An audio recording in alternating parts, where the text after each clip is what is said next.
Plant FAQs, Hoya shepherdii. What is Hoya shepherdii? Hey there, plant enthusiasts. Shepherdii here, and today we're diving deep into the world of the Hoya shepherdii, also known as the string bean Hoya. This beauty has stolen the hearts of many with its cascading vines adorned with plump, waxy leaves that resemble, well, string beans. But beyond its quirky charm, the Hoya shepherdii boasts a reputation for being delightfully low maintenance. Intrigued?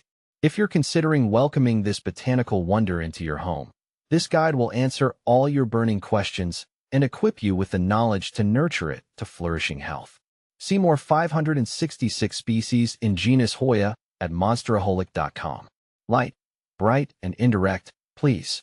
Think of the Hoya shepherdii as a sun-kissed introvert. It thrives in bright, indirect light. Imagine a spot near a window that receives dappled morning sun or gentle afternoon rays. Direct sunlight, however, can be harsh and lead to leaf scorch. Conversely, keep it away from dark corners. Insufficient light can cause leggy growth and hinder flowering. Water, when in doubt, leave it out. Here's where the Hoya shepherdii truly shines for busy plant parents. Unlike many tropical plants, it doesn't require constant coddling. Its succulent leaves act as a built-in water reservoir, allowing it to tolerate dry spells. My rule of thumb: water deeply when the soil feels completely dry to the touch. Soggy roots are a big no-no, so avoid overwatering.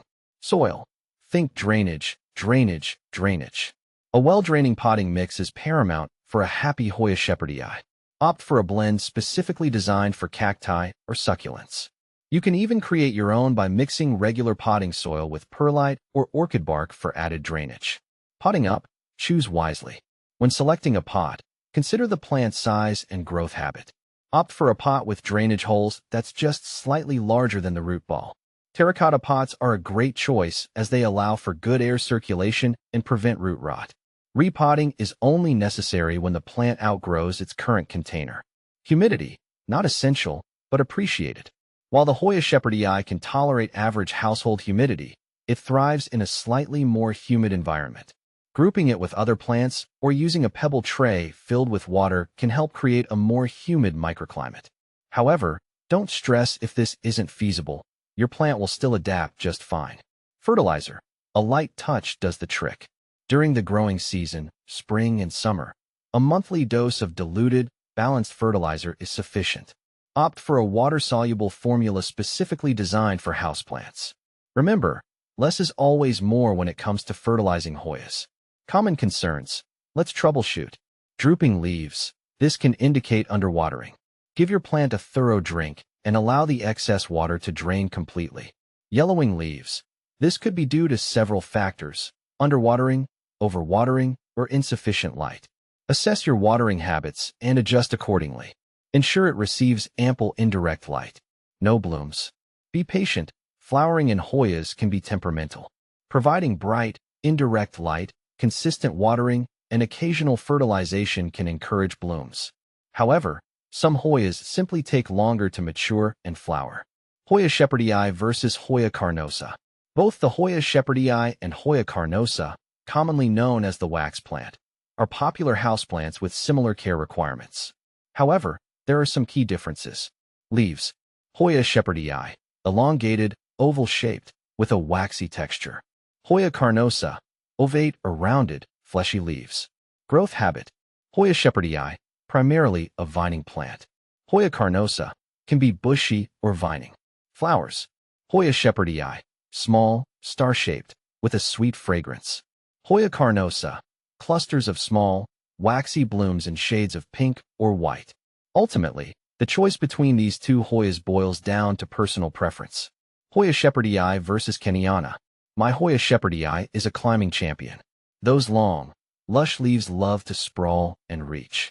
I've got it happily snaking up a moss pole, putting on new growth like crazy. It feels like every time I turn around, there's another pair of fuzzy, heart-shaped leaves unfurling. Hoya Kentiana, on the other hand, is all about cascading elegance.